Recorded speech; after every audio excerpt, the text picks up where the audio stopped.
Hello students. So in this video we are going to continue with the previous topic. Okay. So asexual reproduction. So we are going to proceed with the remaining types of asexual reproduction.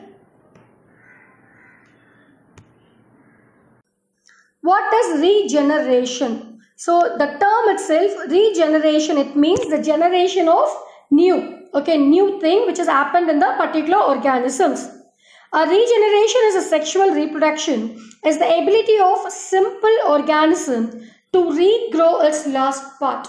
Okay, so regeneration occurs in one organism. Okay, in that organism, if any part gets damaged, what happens? So there will be like a self mechanism also done by the particular organisms. Okay, so if the process involved, so that particular part can able to regrowth, okay, redevelop it. So that is regeneration.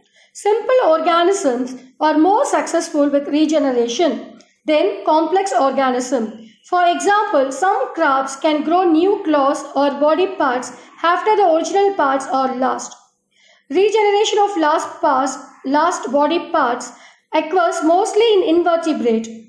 Note that the broken of claw may not be able to grow into a new lobster. Okay. So some lizards can grow new tail when they lost them. Autotomy. Autotomy here refers to self production of organ. Okay. So that is, it's like a self-different mechanism where the organism can reproduce, where organism can regrow this original part.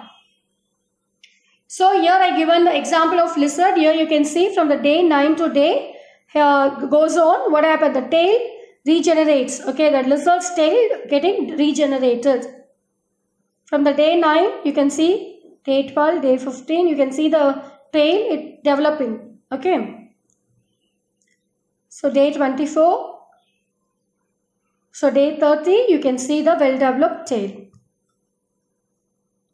So one great example of regeneration in living organism is the planaria. So it's a type of flat work which scientists love to study.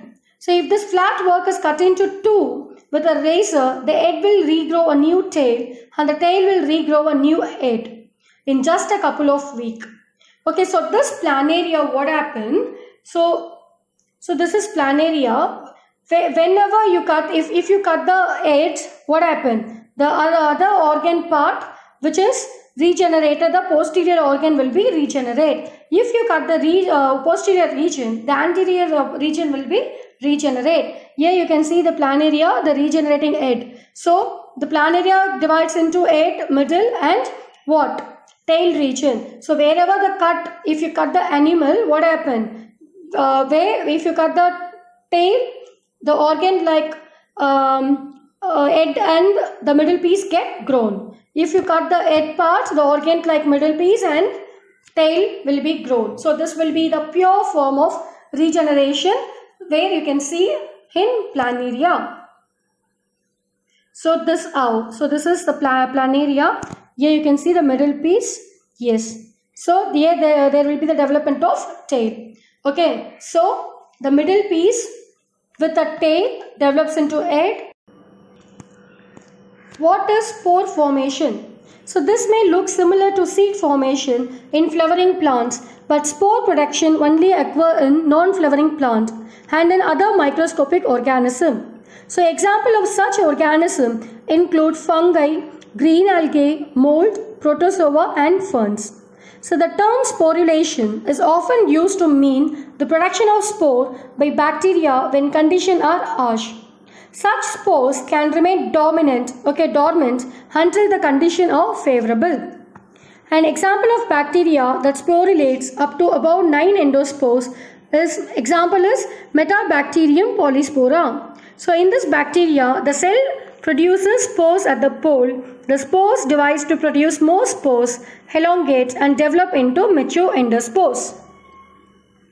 So here another example is algae. In algae, the parent organism produces between 4 to 8 spores which are tiny circular body by cell division. Each spore has a thick outer coating that protects the inner cell. Each spore is motile and when it released from the parent organism, will develop into a new organism identical to the parent under the right condition. So this will be the example. Here you can see germinated endospore, where the sporulation begins, the spores divides themselves and the spores elongate, and where the endospores released. What is vegetative propagation? So this will be our last type of asexual reproduction. New plants can be produced from vegetative structure such as the root, stem and leaves of some plants. So the process can be natural or artificial. So there are many plants in which parts like the root, stem and leaves develop into new plants under appropriate condition. So unlike in most animal, plants can indeed use such as mode for reproduction. So this property of vegetative propagation is used in the methods such as layering or grafting to grow many plants like sugarcane, roses or grapes for agriculture process. So in vegetative propagation, the method involved grafting or layering. So when the agriculture purpose, we are cultivating the sugarcane, roses or grapes by this method with the help of layering or grafting method. So leaves. Some leaves such as those of Bigonia have buds on their margins.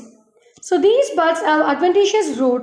Usually when such leaves touch the ground, a new plants develop that grows into independent plants. They can also be cut and planted into a new plant. The best example for the leaf propagation is bryophyllum. Okay, so where the leaf, in the leaf itself you can see there will be the arising of bud.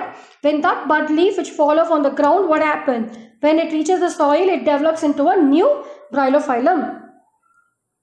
Roots. Some roots such as those of sweet potato and begonia and dahlia have swollen roots that serve as storage structure. So tuber can develop into a new plant that have identical genetic makeup as the parent.